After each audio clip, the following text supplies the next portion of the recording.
Good evening to everyone. It's about 8:04 in Canada, in Hamilton, to be specific. Oh, I just came back tonight. I was sitting for a while. I just thought about commenting on the resignation of Minister Mudah, and I just want to say here that I admire your courage to follow up on whatever went wrong with you and the purchase of that vehicle and the decision to resign, because there's a lot going on with our country, and the Boakai administration has inherited all of the spilled milk, all of the issue of corruption and the vandalism of the country economy and country money. And the old man is in between the rock and the hard place. That's what I'm going to describe old man Boakai's situation right now, the rock and the high place. Compared to when Moses took accompanied the children, they got somewhere in the desert, and they got thirsty. We're talking about thousands of the children of Israel. They got thirsty, and everyone trying to, because Moses became the hope of the children of Israel. The hope. They depended upon him. They saw him as the God. They heard about Yahweh. They practiced and preached Yahweh in their life, but they didn't see Yahweh physically. Yahweh went closer to Moses through the burning bush. Moses only heard his voice, never saw him, but they saw Moses. So their trust was built in Moses after all that devastation they had. In Egypt and every suppression that they went through. That was the situation of the children of Israel in the desert. And they got to a place, they were thirsty, they were hungry. There was no water for them to drink. They got thirsty, and they pressurized Moses so much. They were impatient, and they pressurized Moses to the extent that Moses got mad and struck the rock harder than what he's supposed to, because out of anger he did that. And instead of enough water for the children of Israel to drink, he struck it so hard until the water was so much until it began to drown them. Some of them began to drown. And then, as part of his punishment from God. And that's how intransigent people, that's how they take, that's a level of which they take the leaders to make decisions. And sometimes when you're not careful, you make a wrong decision. And I feel that Joseph Boakai has found himself in the same situation with Moses, between the rock and the hard place. Because Liberia's situation is worse than the rock. You got people who are more intransigent, entrenched in their mind, way more than what Moses faced. That's where we are. And the Oben Boakai came with the intention of trying to curb the issue of corruption in our country and crush it. But he found himself between the rock and the hard place. So you resign, you did the right thing, but the country is suffering. All the children in the street, people hardly can afford food. There's no job to sustain anyone in our country. So the issue of the $96,000 car became explosive. But you're not the only one that ride an expensive car. Those that sit in the two houses that making the laws, you hear the amount of car, $45,000 vehicle they're riding. Just few dollars different from the $100,000 that you pay for your vehicle. In the millions of dollars.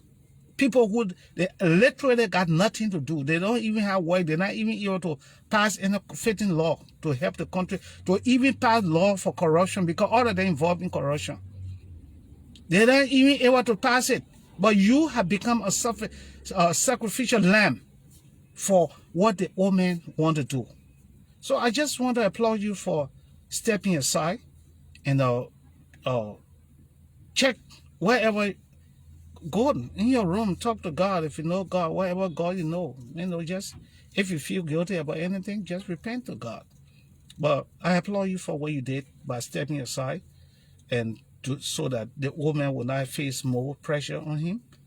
And we pray that you have become the sacrificial lamb, that every other people who carry on terrible corruption in our country, that they are known, the auditing report that is all and still going on. We, whether we in exile or in the air or on Mount Kilimanjaro or sitting on Mount Nima or Mount Gibi, we will make sure that the old man will crush every other corrupt government officials. And they better start resigning right now. If you know that you are stealing government money, and they have found you guilty, you better start moving, because the old man will act. All his life he has been quiet. He does his thing quiet.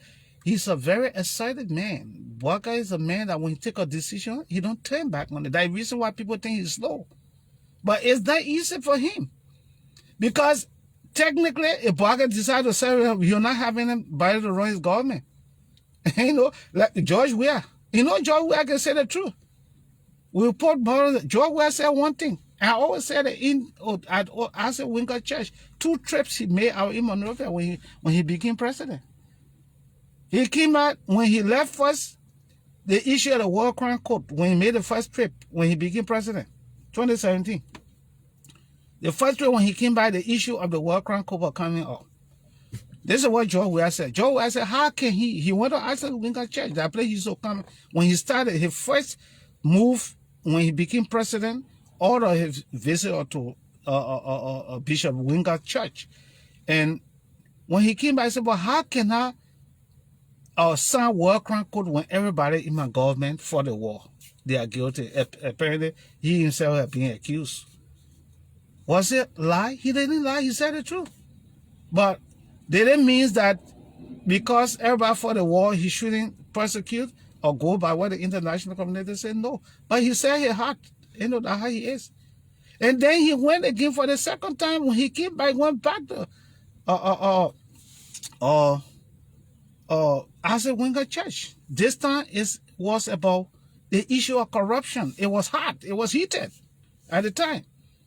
So he went back again and spoke again. When he got to his spoke, he said, but how can he punish people for corruption in Liberia when everybody's friendly? Everybody are one family people.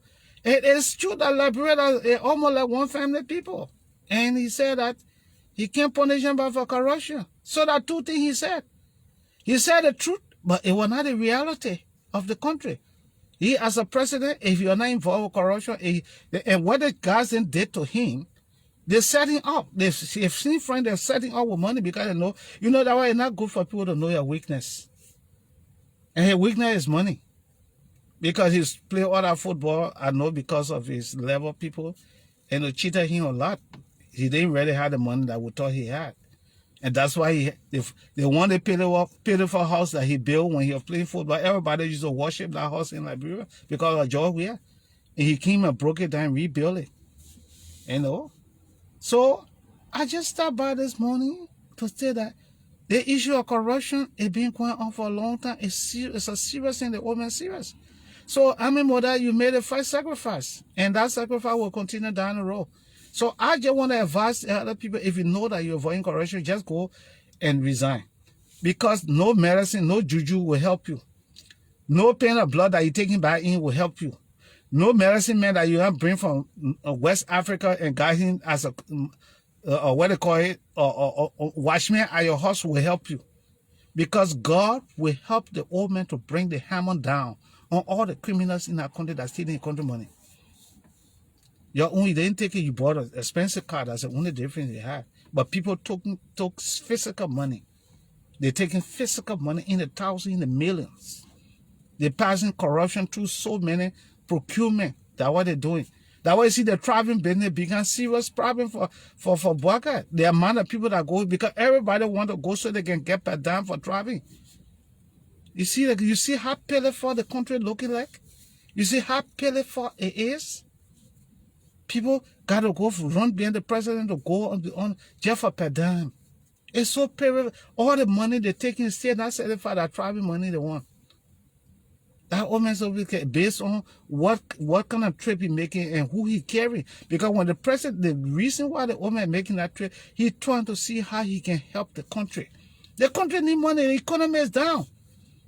The natural resources, everything was plundered is down. So you need money to be able to, in rehabilitation. Since the war, Ellen Johnson had two terms, and she was not able to effectively carry out the rehabilitation of ex-combatant. And she had all the time, and because they seen corruption over, the issue of corruption overwhelmed her government. I thought because, and the only reason why Ellen Johnson didn't succeed because she became president, she had lost all her strength. She was very old, but even that she tried. But it all went up because people who she trusted, she brought in the system. Because Liberia is structured in a way that you got to be resolute to be able to fight corruption. Because what will happen is that you go to a ministry and you want to straighten that ministry. The first thing when you hear them, the first thing Liberian people are going to say, oh, that he the one that came to come, they say that they send him to end corruption. Eh? And when you see that they fin making arrangement to kill you through juju or through spiritual means to destroy you.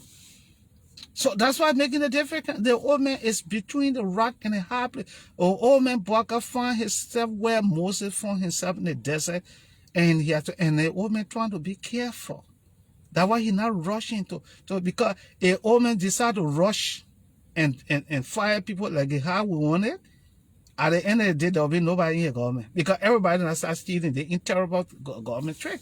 So that's why he's using his wisdom. So let us pray for him and pray for strength and give him the courage.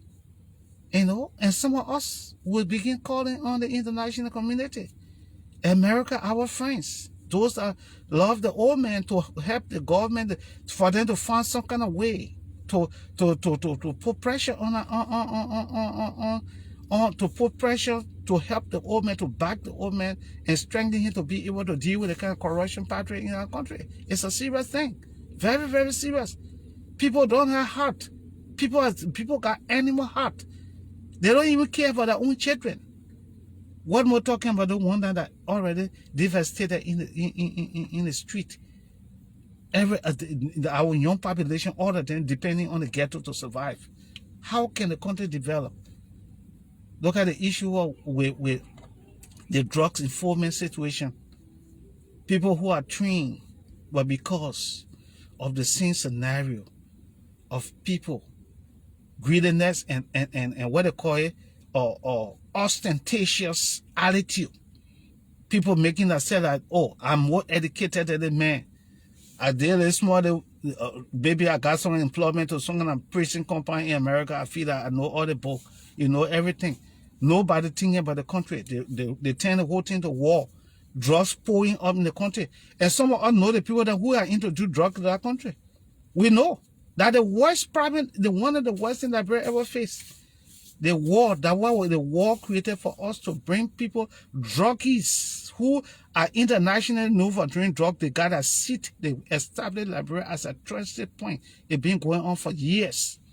From the open time, all the open administration of drug, that when those people came and planted themselves, and the old man had come inherited that situation.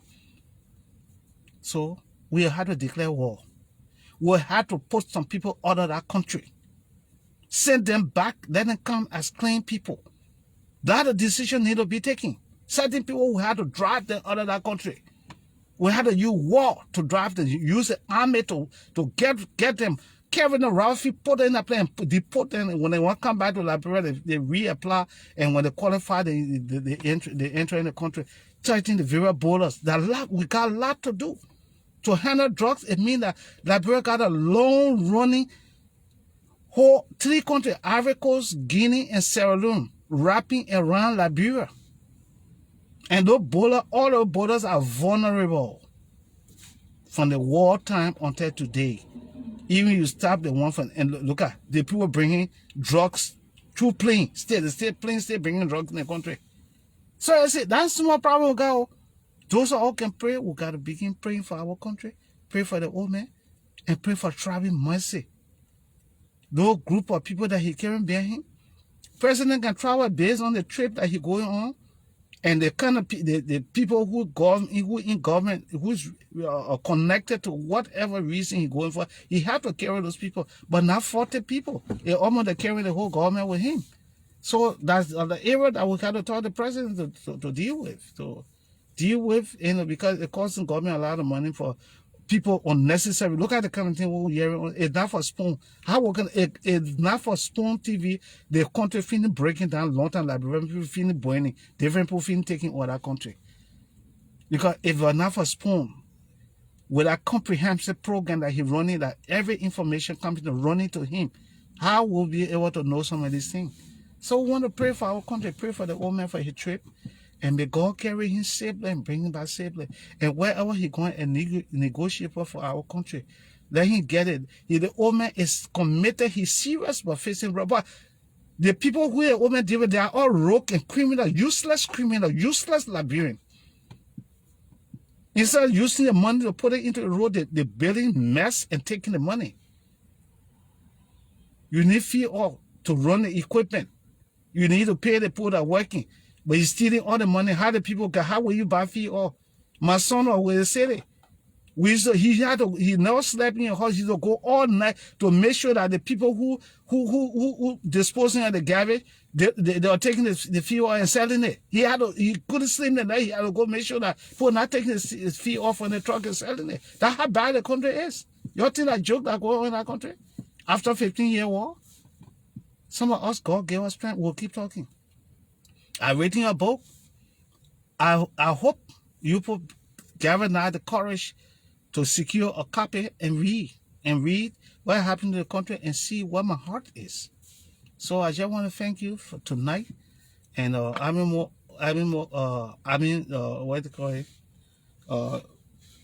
Mudah. Thank you for kicking the ball rolling, for stepping down. And there'll be more people that will have to do, they either do it or the old man will have to take decision and get them from under the government. And sooner or later, I hope the old man should start thinking about talking to the international community to start to look towards stewardship government. Because if we can't find Liberians, to be honest, we have to get the international community to send people to help the country for every ministry and every area. That's what will happen. Eventually, it's going to happen. That's the first year. And we're going to push for it. Because if the citizen cannot help the country, we'll bring people to help us. That's what we have to do. And thank you, and have a blessed night. And Mr. Mudah, thank you for kicking the ball rolling. There'll be more heads to roll. Because when the old man come back, that way his focus will be to clean up that country. We'll take bleach, Clorox, and mix it with all kind of chemical to clean that country. And that country have to be clean. Because if we do not recover the young generation that's supposed to be replacement generation, we can't recover it, then we don't have a country. Thank you, and have a blessed night. May you have a blessed night. Share the video and let people listen to words of wisdom for our country. Thank you, and may God bless you, and may God bless our president. And God bless Spoon, Center, and his group for what they're doing. And we can come and make correction. It does not mean that we don't realize the very important work they're doing Center, but our country. If we see anything that's slack, we can talk about it, but it does not mean that we don't recognize the good thing that you are doing. You got great panelists, they are good, and let them go ahead, except for old man Jackson. I think he's old, and he took part in too many ugly things in our country, especially in 1980. So I don't expect him to be normal, but he's an educated old man, but looking at some of the destructive things that he's talking.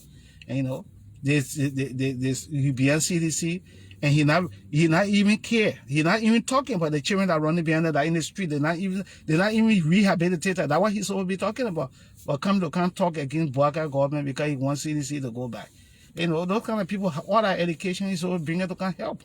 It's supposed to be a consultant in the country. Instead of coming to go be talking to kind of terrible thing on spoon. But send out your program. You're doing great. And God bless you. And may God bless you. And there's a reason why God stood behind you, because you're an honest man. You're an honest man. The thing that you did, that the reason why you are standing, because the white people can go beyond people and know. They know that internally, whatever happened to you, it was not the people that led you into what happened. And at the end of the day, you came up to admit. And that's why God used you now to help your country by coming up with a very important television program. And may God bless the panelists, you know, and your spoon. And every day you should get better, greater.